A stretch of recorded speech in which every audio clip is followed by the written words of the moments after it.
The hot water. When I took my shower last night, no fucking hot water. And I told them about the smell. They said, boom, we're gonna send someone out. I said, I gotta go somewhere else for the first night. I'm not sleeping in this. What's up with the reimbursement for the first night? While I'm on the phone with them, I didn't even know till after. They hit me up and was like, oh, we're okay to give you a full refund if you want to cancel your reservation. Boom. Shit like that. And so that's, and it also shows me like, don't play with your fucking self. And that's why I'm glad I always move. Don't fucking settle. Be at ease. Career wise, I don't know. This was a Jupiter MC line. I didn't fully know what was going to come out from here. So I do think this is true. They say when your path disappears, that's when you're on your path, because it's not no one else's path, it's yours. And this fucking path had fully disappeared. Even with me following it, astrocartography lines, it was something, but I still didn't fully know. Now this thing has like literally evaporated. I'm like, this shit has fucking got up, walked out the door, and evaporated and said, catch me if you can.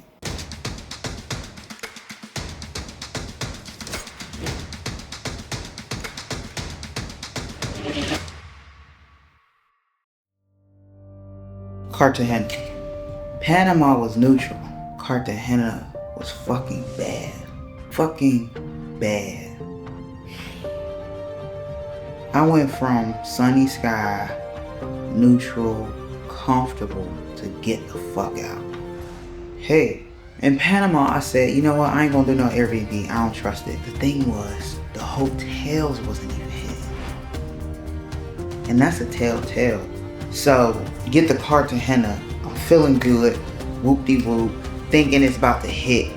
The energy is right. 4th July in Panama Airport. I'm on my way to Cartagena. Everything is going smooth. The early cancellation from the W to me not even having to pay for the extra baggages, going to Cartagena. I'm hitting up the driver to come pick me up. He like, oh yeah, I'm gonna make sure you get to cut the line, just pay this little extra fee. I'm like, I'm gonna pay it. I looked it up on TikTok. Motherfuckers talking about they in line 3-5 hours. Here go the money. I'm not sitting in that fucking line. Business class all day, luxury lady, let's go. Here you go. Yeah, I'm skipping in line. I'm gonna pay that. Yeah, I feel really good. I feel really good. I just a whole bunch of green flags today from, I even have to pay for my excess bag today. Like, just went, okay, go ahead, go to your gate. And one of them was overweight, just by like 2 pounds. Thank goodness. Okay, what is it though? I just have a great feeling, like, I just know it. I can't wait.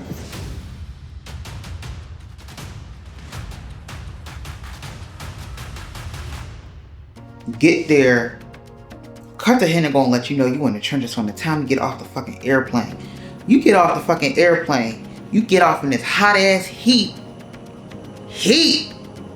They open up the stairs in the heat, walk down the ramp with your suitcase. I'm struggling because there's some little steps at first, these little metal steps you gotta walk down first with your suitcase. My carry-on is heavy as hell because I'm trying to keep all my bags underweight. I got my carry-on suitcase plus my bag, my personal, but which is still a whole bunch of shit in it. I'm heavy as fuck. And I can't keep the bag on top of the suitcase until I get down on ground. Cause I gotta lift this fucking suitcase up over the steps. So as soon as I get out, this guy like, with a wheelchair, ma'am, you need help? I'm like, what the fuck, they hustling already? I just got off the damn airplane. Would you ask me I need help with a wheelchair? Do I look like I need a fucking wheelchair? I need help with this bag. You wanna help me with this bag? So I get down the ramp. Dude still kind of walking behind me with the wheelchair. Then I'm missing calls on my WhatsApp. And I finally get the call from the driver. He like, ma'am, you gotta get in the wheelchair to cut the line.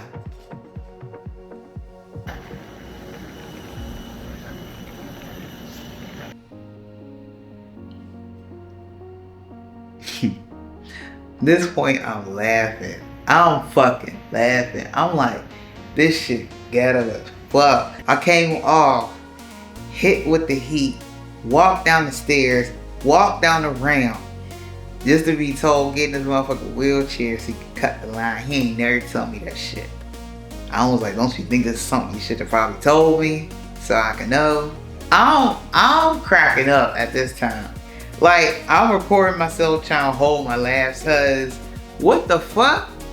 I ain't gonna lie, the wheelchairs stink too. The wheelchairs smell like those couple underarms on here. I'm like, ugh. But it's hot as shit. So I get in the airport. We get to the part where you gotta, the customs or whatever, the part that take all day. I see some other brothers on their wheelchair. We lock eyes. The one brother put his head down like, what the fuck? Like, I think we all surprised by the shit. Like, I'm trying my best to hold my laughing. Cause who the fuck is taking this shit serious? This motherfucker corrupt this shit. Like, and I did. Matter of fact, I got through the line before the other brothers did. I don't know why they were sitting there. Maybe they paid less. Cause as soon as we pulled up, whoop, I was out.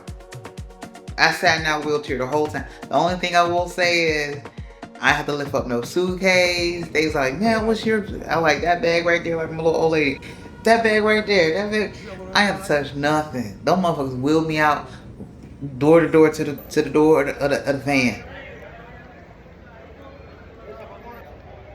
And I got me the little Mercedes van. It's only me, one person. I had a whole motherfucking Mercedes van to take me and my 5 bags. That shit was funny. We drive into the damn Airbnb. Mind you, the Airbnb I got for the full time was not available because I left early. So I had to get another Airbnb for the first 2 weeks. That's the Airbnb that did it for me. That's the one that did it. The other one was assuring, like, because I hit them up, like, I'm having issues over here. Do y'all clean y'all sheets? Do y'all change? No, we change our sheets. We make sure every time. We let rest assured we da. It probably wouldn't have been good. But that motherfucking Airbnb, the first 2 weeks, that did it for me. As soon as I walk in the door, I was greeted by an unpreferable smell. The smell was off. The place was tiny. Like, from that door to my window over here, that was like the place. Plus the little 1 bedroom in the bathroom. Like, this condo I'm in now is, I think it's 73 square meters. That one was probably like 43 square meters. The crazy thing is that it had the nerve to have 2 full bathrooms in it too. Reporting live from Cartagena. As you can see, my suitcases is all waiting for me at the door, minus my tech bag for my cameras and lenses and laptops and my iPad. This is the Airbnb, guys. This Airbnb failed the test again. Failed the requirements and standards that I set forth for myself. Listen, I would love to like really just go through and give you like a real good tour, but I'm just so ready to leave and my suitcase is blocking this one. This is the balcony door to the door entrance. That's how small it is. I don't know how this got past me and did not realize how small this place was. That's one. The ceiling is also low-ish. That's another thing. Okay, so the place for the most part, clean-ish.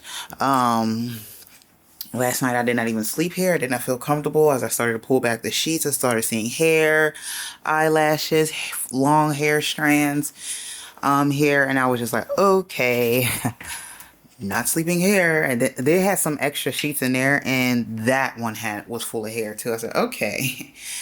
Yeah, so this is the toilet, shower, and they strongly advised me not to flush no tissue down the toilet, so that, I can't get down with that. I really can't. And it was like smelling up the whole place. Oh, that's another thing. This Airbnb stink. And I think it's the plumbing, or I don't know, because you're not throwing your tissues down. It just has a smell. Like, and if the AC gets too warm, it gets worse. They told me not to flush no tissue down the toilet. I hate that shit. And I had to poop as soon as I got there. Fast forward to, I went to the grocery stores, pick up some things like water. I need water, I need paper towel to see whatever food I can pick up. As soon as I get in the grocery store, it smells stank because of the meat section. That means it's a bad grocery store. Now it's supposed to be one of the best grocery stores in the area. I'm in El Laguito, Boca Grande area. That's supposed to be one of the best areas. On the beach-wise when you go into Cartagena. I ain't fucking like it. I should have known from the drive-in. I'm seeing motherfuckers looking. It look like Miami strip. Miami is just Miami. Ain't no clear blue water. It's expensive as shit for nothing. You get all kind of people in Miami. You get hood to celebrities, you know, you get everything up in there. That's what it remind me of. And then when you got all of that action going on, you're gonna have a whole bunch of selling going on. We already know it's known for passport bros kind of culture, but I really wasn't focused on that. I know a lot of these places I even go to is passport bro-ish, you know what I mean? But I don't be focused on that because I'm just like, that don't mean I can't never explore there. That don't mean it can't have something there for me too, or just have me have a good experience, you know? I really did my best to ignore that stuff, but they was right when they came to Cartagena. I was there for a little bit over 24 hours, and I was just like, it is what it is, you know? I don't think that's the only thing the country has to offer, but just from what I saw in that short period of time, that's what I picked up. I didn't get to see all the beautiful things that I was looking up, like going to Jessamine local, seeing the ladies dance with you. I ain't get to do none of that. And that's one thing I just like. Again, I was hurt. I was hurt again. I really was. I was hurt, and it would turn into frustration, and it turned into action.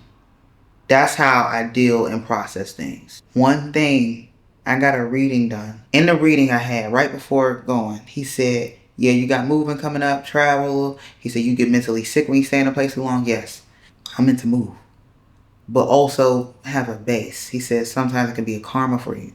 But he said, when you travel and you go into these places, you will know. Your soul always know. It's up to you if you will listen.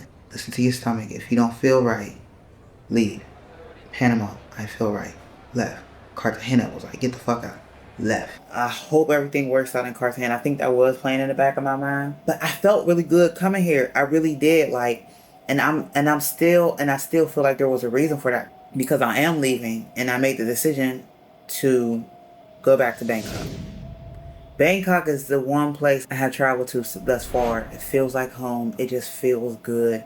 Everything makes fucking sense. You are getting luxury for a fraction.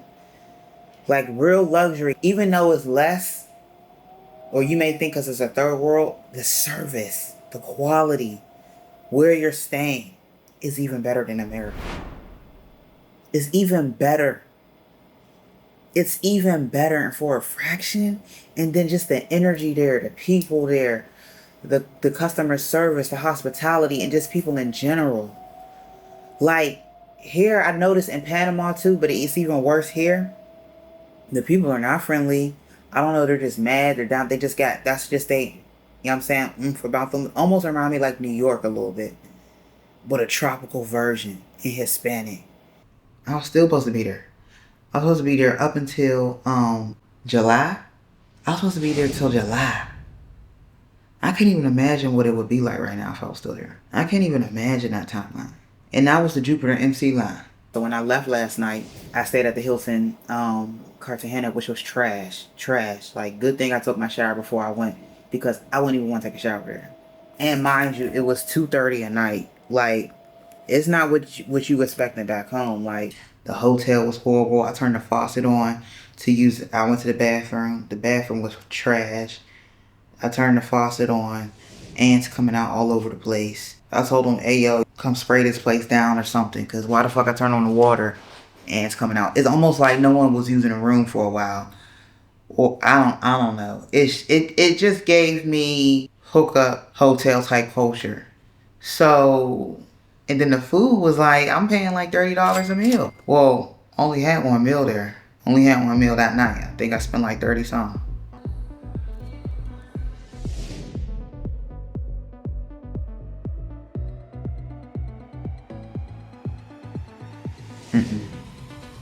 Everybody kept telling me, be safe, be safe. I'm like, you know what? Yeah, I'm just gonna be safe. I'm out. That's the best way to be safe. I'm out. Two black guys, like when I came in, the black guy, he's like, yeah, I'm right over here at this unit. You ever need anything, knock on the door, let me know. We look out for each other out here, be safe. And it's the way he said, you know, people say stuff like that, like, all right, you know, be safe, be cool. Then I saw another black guy last night when I went out to eat, and I ran into another girl when I was at the restaurant, Nigerian too.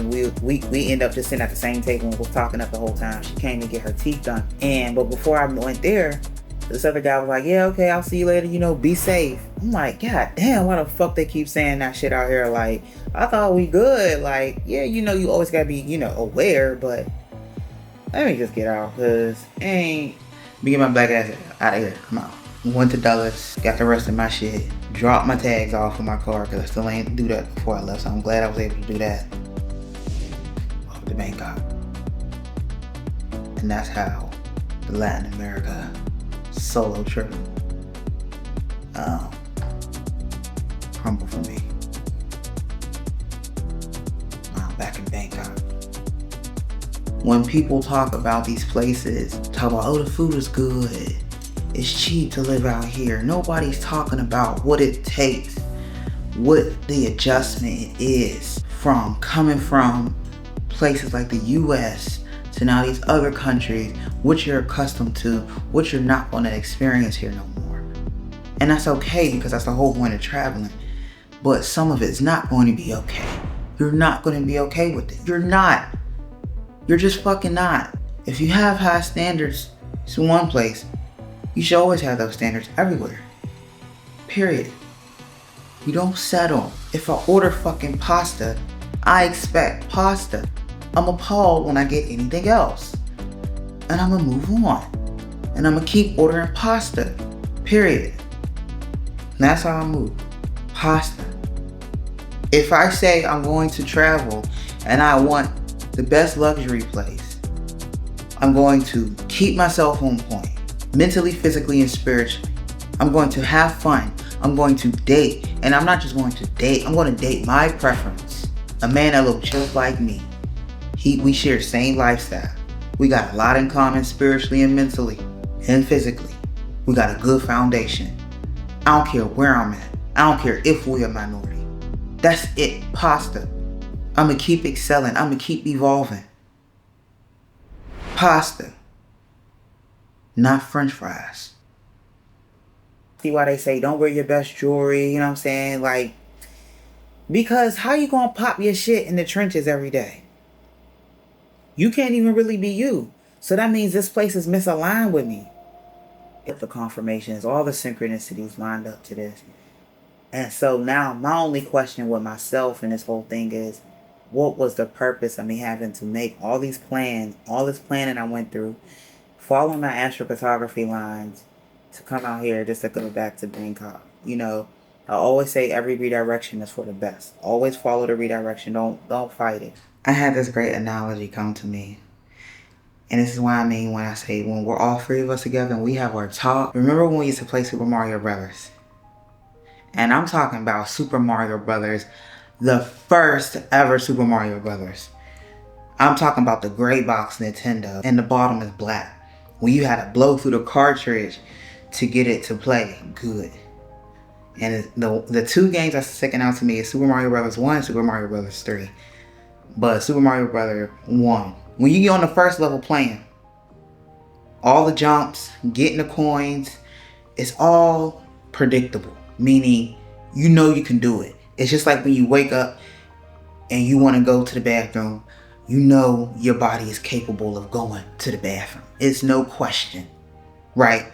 If you was to ever slip and fall trying to get up and tell your leg to go to the toilet, you'll be surprised. The same way if you was playing Super Mario Bros. 1, level 1, and you died on the first level because you didn't know how to jump to get over a crack, you're gonna be like, what the fuck? Something wrong with my finger? Something wrong with this game. Let me blow through this cartridge. It froze on me. Something ain't right. You know what I mean? But as you go to the next level, you keep evolving. You keep excelling. You keep graduating to the next level. The jumps get further. The trees get higher. The coins is more, but to obtain it, it doesn't look as easily attainable, but it's there for you. You know what I mean? Sometimes you gotta look a little more. Sometimes you in life and you got a good place, but you like, I'm so far up. You know what I mean? I know I'm here. Nobody told me the road will be easy, but I don't believe he brought me this far to leave me. You see what I'm saying? So, same thing. Every time you get to a new level, the guardrails are down. But what happened is, what you were All the coins that you was grabbing up from the first level, all the tricks and skills that you was building up from the first level is what helped you get through the next level. That's why the journey is so important. If you was to ask for $1 million, that's nothing. Yes, the universe can definitely drop $1 million bag in front of your door without you doing absolutely nothing. Absolutely nothing. But when you understand, this is me watching NDE accounts. I love watching NDE accounts, especially after my dad transitioned. It was reassuring to me. But one thing you can always pick up is that, yes, when people cross over, it's easy, it's nice, they want to stay. But sometimes because they die prematurely, the soul will not evolve. The soul will not obtain the lessons that it was set out to attain, to evolve, and to excel, to really go to a nice, beautiful place and really live beautifully. If you don't go through the lessons, if you don't go through the journey. And as I'm saying this to myself. So when it comes back to the analogy, always remember, the game would not exist if it wasn't capable to win. The game would not exist if it wasn't beatable. Same thing in life. The vision would not exist if it wasn't possible. Or if it already wasn't done, because there's parallel realities that are already being done. The ideas would not exist if it wasn't possible for you to do it. What's on your heart? I am not here just to fail. That's your mind fucking with you. Don't let the mind fuck with you like that. Also learning, don't use logic. Because logic is a 3D thing and it's built on whatever you have already experienced. It doesn't really your logic is only as far as what you experience. So new experiences don't exist in that sense of logic until it happens. Or what you witness, maybe. The game would not exist if it wasn't beatable. The vision ideas won't exist if it wasn't for you. So just think about everything that you would, all the skills that you obtained from level 1 to now you at the last level, King Koopa. King Koopa seemed impossible as hell. But even King Koopa is beatable. What's your King Koopa level? What are you dealing with that seems like King Koopa? That motherfucker's still beatable. That motherfucker's still beatable. Tune in. Tune the fuck in. Stay locked into your core code.